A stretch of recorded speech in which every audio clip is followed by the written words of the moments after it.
Well, let's talk now to Lord Adair Turner, the chair of Energy Transitions Commission. Welcome back to the programme. Good to see you.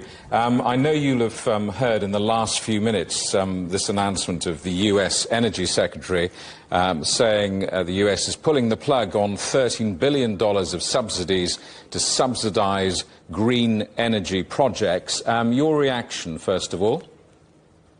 Well, I don't think that's a sensible thing to do for the future of the American economy. The future of the world economy is going to be based on electrification. It's a fundamentally superior technology. In some cases, it needs some initial subsidies to drive it through the early steps of development.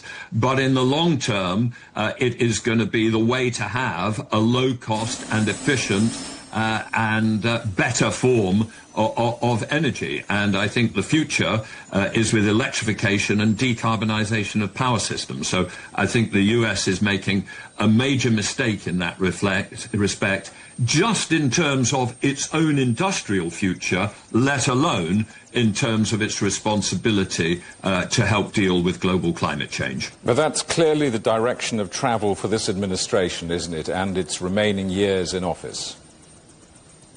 Well, yes, but I think we knew that. I mean, this is not news, in a sense. They have very significantly dismantled the Inflation Reduction Act, and they have moved out of the Paris process. So, at one level, it's bad news, this particular bit of it, but it's not unexpected given the broad, direction of this administration. I disagree profoundly with them, but they've stated clearly what they intend to do.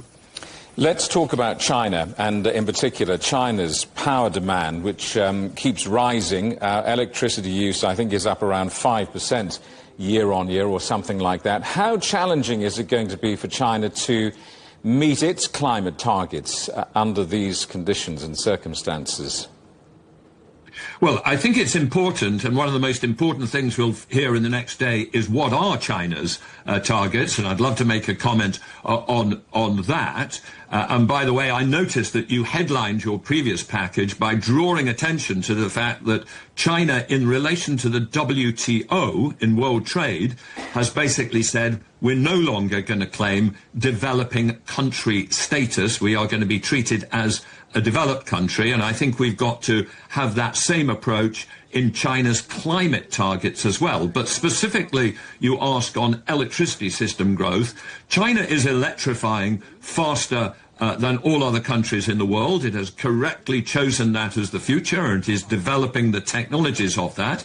The immediate implication of that, of course, is that it's difficult for the renewables to catch up with the pace of electricity demand. For the last 5 years, China has been installing solar and wind and nuclear faster than anybody else in the world, but it's still not quite been able to meet all the growth in China's electricity demand. But I think we are now at the stage where we will turn the corner there. I would expect over the next 5 years to see the growth of nuclear, wind and solar and hydro bigger than the growth of demand, and then we will begin to see the reduction in the coal use, the coal power generation, and the reduction in emissions. Well, let's put some flesh on that. I mean, what would you expect or perhaps hope to see in China's updated climate targets? I mean, what would you regard as a credible commitment? Well, look, here's what I'd love to see.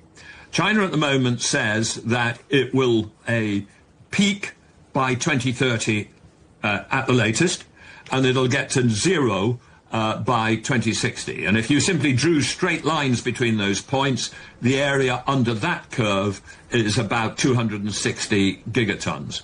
China is probably going to peak this year, so I would like to see China actually saying we will peak this year or next.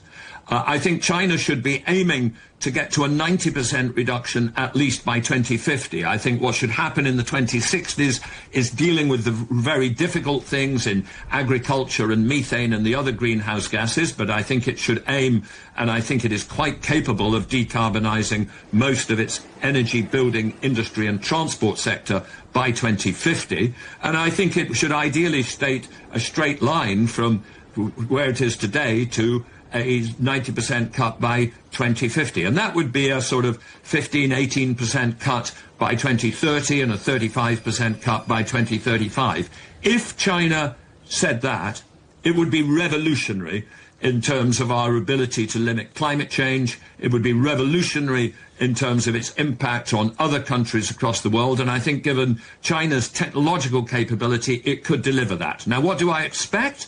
I expect something a little less than that, but that's what I'd love to see, and I hope it will be as close to that as possible. Well, let's talk about leadership then, because as we've mentioned, US climate leadership looks at least uncertain, many looking to Europe and China, of course. Do you think China is ready to play a stronger leadership role in the global green transition?